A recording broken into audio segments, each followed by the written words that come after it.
empati tegas, inovasi andal, pelayanan publik yang prima bagi Jakarta. Komitmen amanah, dedikasi sepenuh hati, dengan inovasi tiada henti, multi channel public service delivery 150 0164 call center dan ajib siap melayani setia.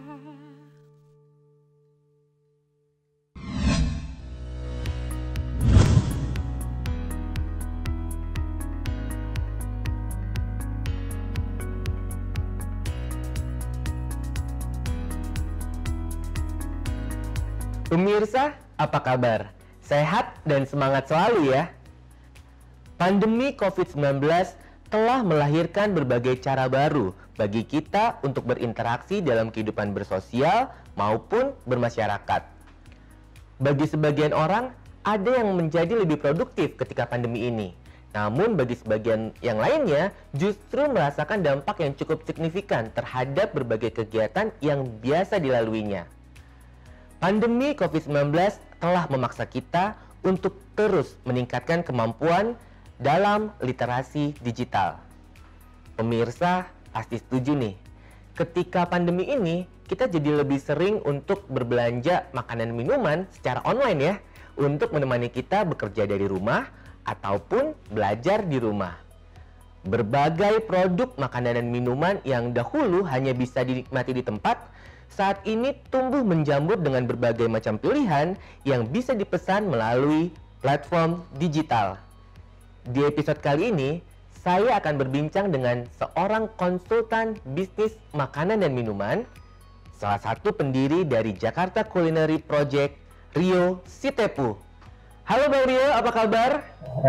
Saya sehat. Bang Rio, kita akan berbicara mengenai bisnis makanan dan minuman ketika pandemi ini. Namun sebelum itu, kita sapa pemirsa terlebih dahulu yuk. Halo pemirsa, saya Rio Sitepu dari Jakarta Culinary Project. Dan saya Aldi, Anda sedang menyaksikan Layanan Jakarta on TV.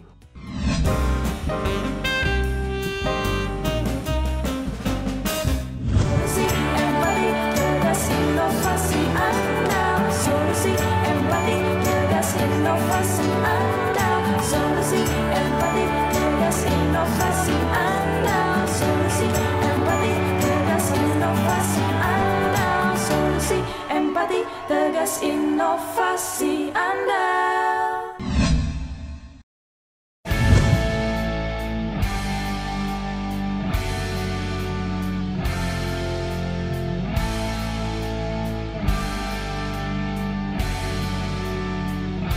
Hey, kamu apa kabar?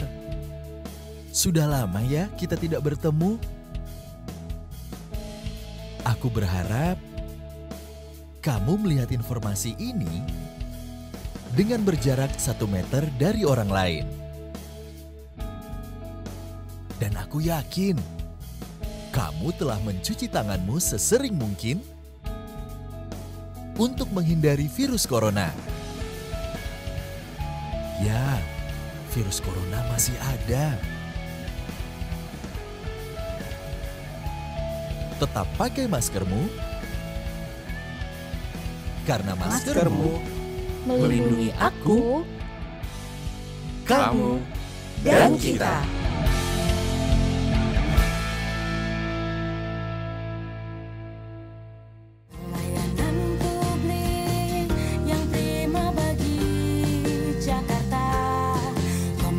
Pesan ini disampaikan oleh Dinas Penanaman Modal dan Pelayanan Terpadu Satu Pintu Provinsi DKI Jakarta. Follow Instagram @layananjakarta.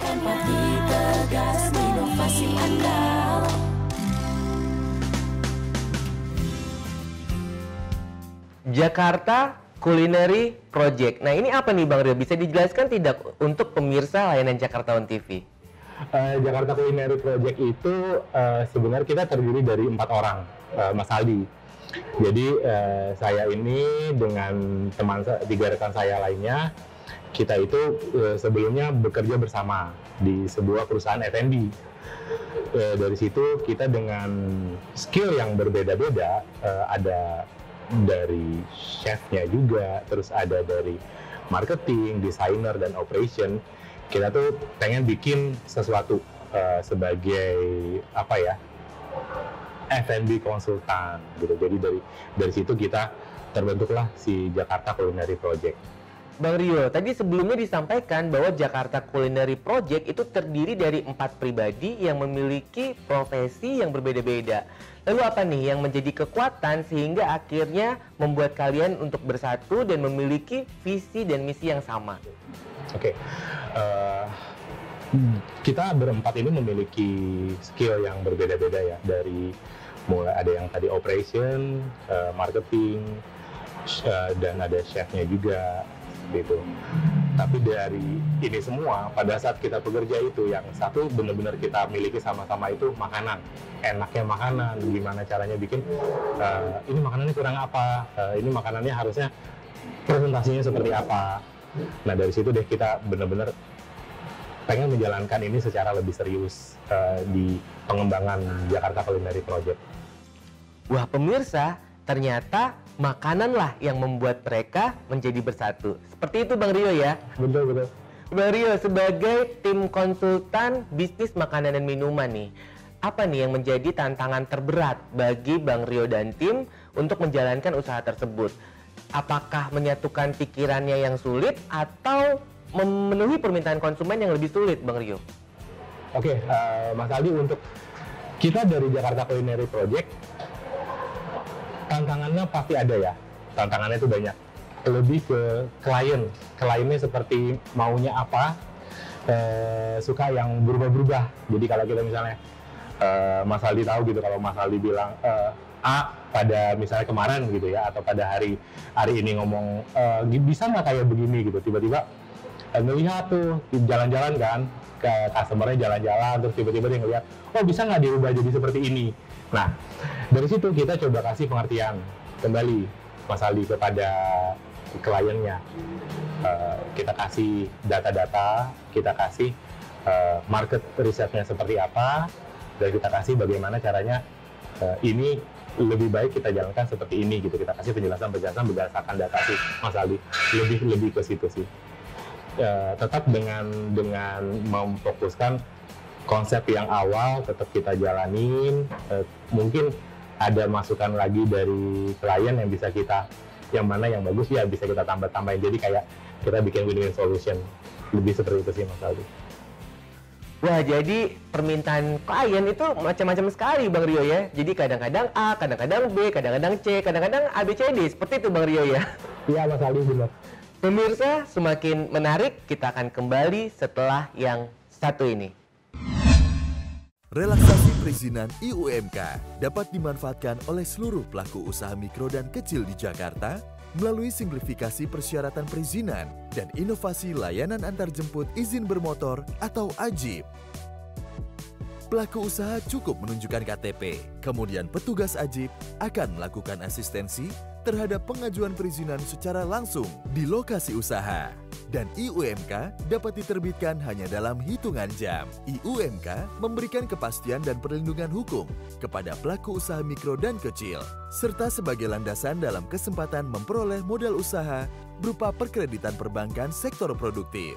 Relaksasi perizinan IUMK memberikan manfaat yang cukup signifikan terhadap geliat perekonomian Jakarta, khususnya pengusaha mikro dan kecil yang kembali tumbuh meskipun di tengah pandemi COVID-19. Follow Instagram @layananjakarta.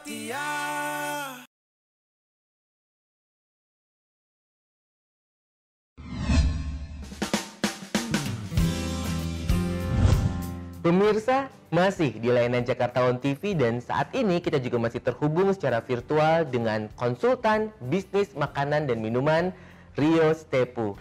Bang Rio, ketika pandemi COVID-19 melanda Indonesia dan juga 215 negara di dunia, ini perubahan apa nih yang Bang Rio lakukan atau penyesuaian apa yang dilakukan agar tetap menjalankan usaha dengan nyaman dan aman dari COVID-19?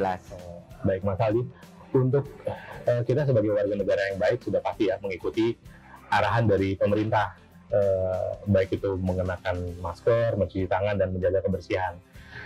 So far saya di Jakarta Culinary Project ini kita lebih fokus merubah dari sebelumnya kita lebih bertemu muka, kita jadinya lebih ke melalui media digital.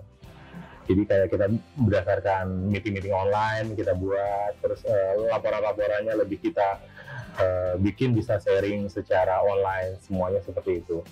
Tapi kalau sebagai biarpun kita tetap di rumah, ada juga kadang-kadang kita juga harus keluar ya. Kayak saya itu biasanya pagi-pagi itu sudah keluar untuk ngecek bagaimana persediaan stok lah, atau bagaimana cara melihat harga-harga di pasar. Ada juga kadang-kadang juga kita masih briefing sama tim-tim kita. Setuju Bang Rio, penerapan protokol kesehatan pencegahan COVID-19 harus terus kita lakukan secara disiplin dan ketat. Nah, dari pemirsa layanan Jakarta One TV ini, Bang Rio sering sekali nih membeli makanan melalui platform digital atau online tersebut, Bang Rio. Lalu sebenarnya tren dari bisnis kuliner ini sendiri itu seperti apa sih Bang Rio ketika pandemi COVID-19 ini? Baik Mas Ali, untuk tren kuliner ya di masa pandemi ini kita sudah pasti melihat trennya meningkat. Mungkin salah satunya adalah yang kita lihat banyak yang kita harus di rumah saja gitu. Di rumah saja, bagaimana cara kita melihat pengen apa sih gitu di rumah, pengen bikin apa, pengen usaha tambahan apa untuk meningkatkan penghasilan. Mungkin lebih dapatnya itu kalau saya bilang memasak ya, bikin makanan yang sebenarnya resep-resep itu kan udah ada, resep-resep kita dari orang tua, bisa dari tante, dari om tuh banyak. Itu yang dikembangkan dengan waktu kita ada di rumah, kita bisa mengembangkan dan ternyata cocok ya seleranya, akhirnya kita bisa mulai berjualan, dan itu yang bikin tren kuliner rumahan itu jadi makin meningkat. Benar Bang Rio, jadi saat kita bekerja dari rumah atau belajar di rumah, terkadang kita tuh suka kangen nih dengan makanan rumahan atau bahkan makanan dari kampung halaman. Seperti itu ya pemirsa. Namun terkadang makanan tersebut tidak tersedia saat itu di rumah. Jadi kita suka beli di online, begitu Bang Rio? Iya Mas Ali, benar. Namun yang saya perhatikan nih Bang Rio, banyak sekali bisnis kuliner rumahan yang tumbuh ketika pandemi COVID-19 ini. Namun tak jarang bisnis tersebut usianya itu cukup singkat, artinya cepat sekali nih para pelaku usahanya itu melakukan gulung tikar atau tutup Bang Rio. Nah, belajar dari hal tersebut, sebenarnya apa sih yang harus diperhatikan ketika kita ingin memulai usaha kuliner di saat pandemi COVID-19 ini? Oke Mas Ali, untuk di masa pandemi ini bisnis kuliner ini banyak tumbuh, dan juga benar kata seperti Mas Adi bilang, banyak juga gulung tikar. Sebenarnya kalau kita ingin bikin usaha kuliner, kita tuh harus fokus. Kita fokus sama baik itu konsistensi rasa, paling penting konsistensi rasa, dengan kita terus melakukan riset, kita develop bagaimana caranya bikin makanan ini. Di masa pandemi ini kan semuanya diantar ya, deliverable. Bagaimana cara bikin makanan itu bisa dikirim tetap enak, tetap kualitasnya, rasanya tetap tidak berubah. Nah, yang kedua itu di marketing. Sebenarnya marketingnya gara-gara COVID, jadi marketing itu lebih fokusnya ke digital. Pada saat kita yang di rumahan, kita sibuk masak, kita melupakan yang si marketingnya ini gitu. Kita tidak fokuskan di marketing bagaimana cara kita berjualan secara digital. Akhirnya pada saat kita belajar lagi, kita lihat banyak pelajaran di online, memasaknya jadi mungkin berkurang, dan akhirnya itu tadi ternyata lebih sulit untuk menjalankan sesuatu ini. Sebenarnya baru ya di masa pandemi ini, semuanya berhadapan dengan situasi yang benar-benar baru sih. Jadi banyak yang tidak bisa konsisten seperti itu. Sebagai contoh nih Mas Aldi, saya punya teman gitu, kita sering ini ya diskusi gitu, dan dia juga punya makanannya enak, rendang bermacam-macam rendang gitu. Tapi pada saat kesininya dia tidak bisa menjualnya secara online karena dia lebih fokus kepada memasaknya gitu. Jadi itu tadi saya bilang, kesulitan itu selain kita bisa melihat dari proses masaknya sendiri yang sudah memakan waktu, akhirnya juga bagaimana caranya dia bisa menjualnya lebih luas. Di situ sih tantangannya. Jadi memang banyak sekali ya tantangan yang harus ditaklukkan oleh para pelaku usaha kuliner di tanah air.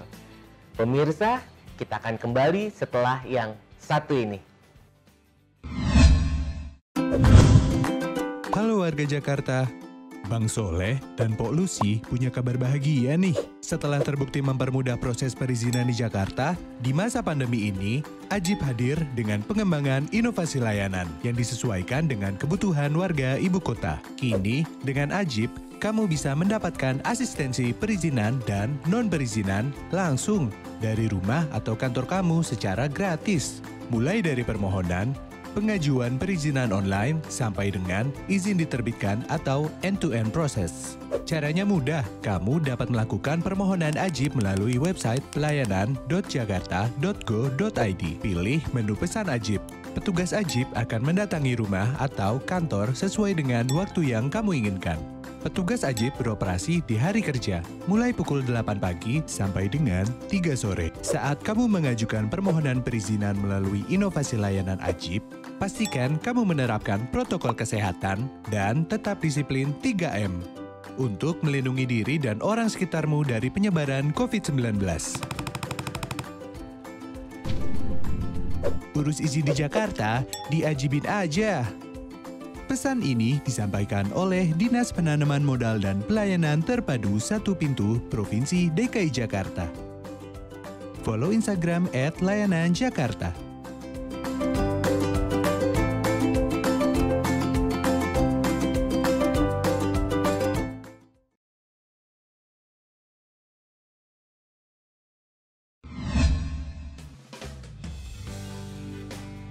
Pemirsa, masih di Layanan Jakarta On TV dan saat ini kita juga masih terhubung secara virtual dengan konsultan bisnis makanan dan minuman Rio Sitepu. Bang Rio, salah satu unit bisnis dari Jakarta Culinary Project itu adalah menggagas ide nasi Hainan halal. Nah ini bisa diceritakan tidak Bang Rio, itu seperti apa? Baik, Jakarta Culinary Project selain sebagai konsultan, kita punya idealnya adalah kita tidak hanya ngomong saja, jadi kita lebih walk the talk seperti itu. Bagaimana caranya ya? Kita akhirnya bikin konsep sendiri, bikin makanan, pengen makannya seperti apa, kita brainstorm, kita pengen ada makanan yang long lasting ya, makanannya itu long lasting, terus banyak bisa diterima oleh masyarakat baik dari yang muda atau yang tua, dan akhirnya tercetuslah nasi Hainam. Dari nasi Hainam ini kita kembangkan lagi menjadi brand nasi Hainam halal. Nah, dengan nasi Hainam halal kita masuk ke segmen yang lebih diterima dengan masyarakat ya secara umum, dan akhirnya kita memikirkan untuk membuat nasi Hainam halal ini dengan nama Hainam Po. Seperti itu sih Mas Aldi. Jadi untuk kita punya project sendiri, jadi tidak hanya kita ketemu klien, kita pengen klien bikin ini aja bikin ini gitu. Jadi kita juga pengen klien lihat, oh ya ternyata mereka juga menjalankan usaha sendiri loh gitu, seperti itu sih ya.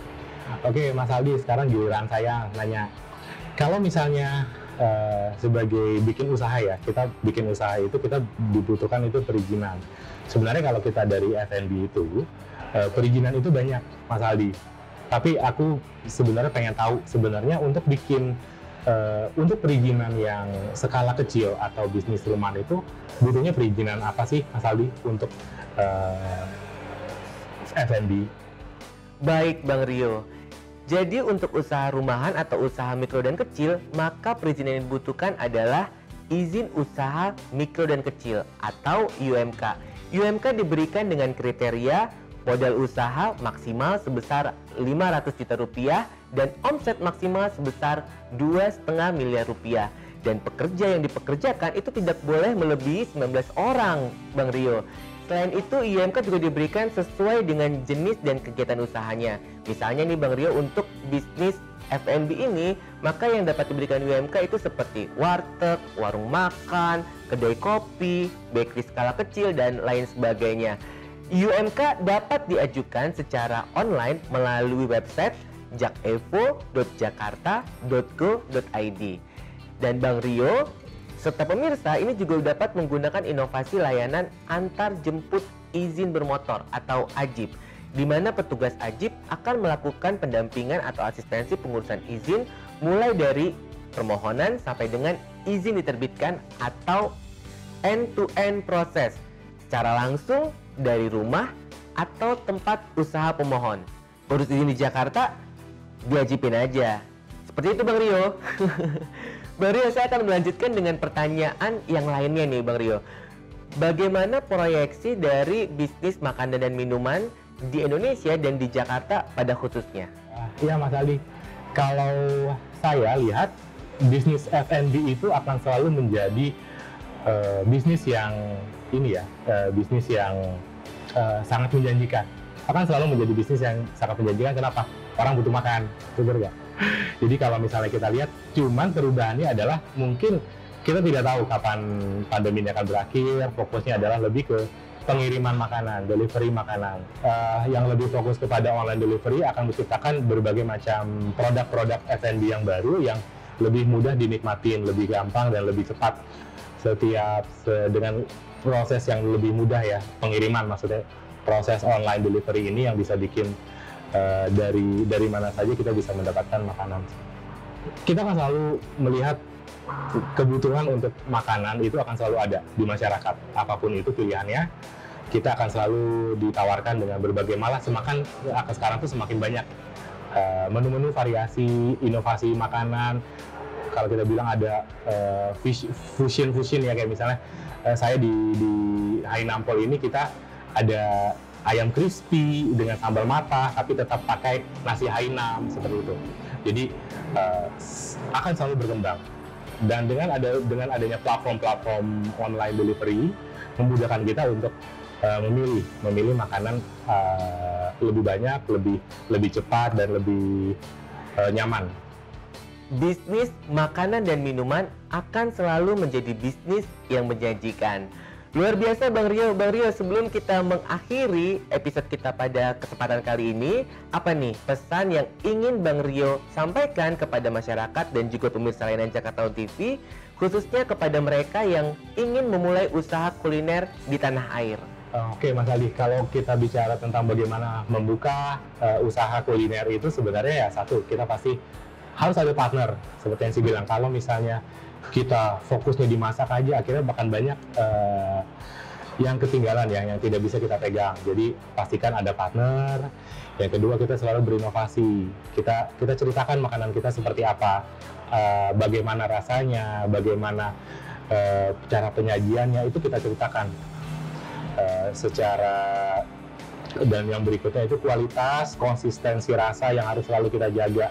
Jangan pernah puas dengan ini produk kita sudah enak nih, gimana kita cara meningkatkannya lagi, rasanya meningkatkan lagi, kualitasnya, konsistensinya terus kita pertahankan. Nah, yang paling penting itu sebenarnya kita lebih ke ini ya, mencari bimbingan, kita mentoring, kita tanya, kita selalu berkomunikasi kepada yang mungkin lebih berpengalaman untuk mencari jawaban bagaimana sih cara menjalankan bisnis kuliner, baik itu food ataupun makanan ataupun minuman dengan baik. Siap. Luar biasa Bang Rio. Terima kasih atas obrolan hangat dan waktu yang telah diberikan. Salam sehat dan semangat selalu. Terima kasih Mas Ali. Sampai bertemu di episode selanjutnya. Salam setia melayani Jakarta.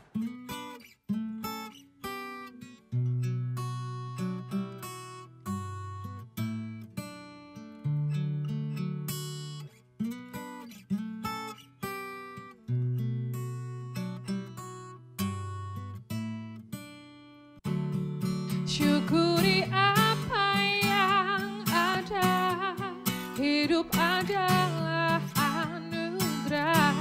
Tetap jalani hidup ini, melakukan yang terbaik. Tuhan pastikan menunjukkan kebesaran dan kuasa-Nya bagi hamba-Nya yang sabar dan tak kenal putus asa, dan tak kenal putus asa, dan tak kenal putus asa. Perlu mengurus izin? Di Jakarta, urus izin sendiri itu mudah. Urus izin sendiri.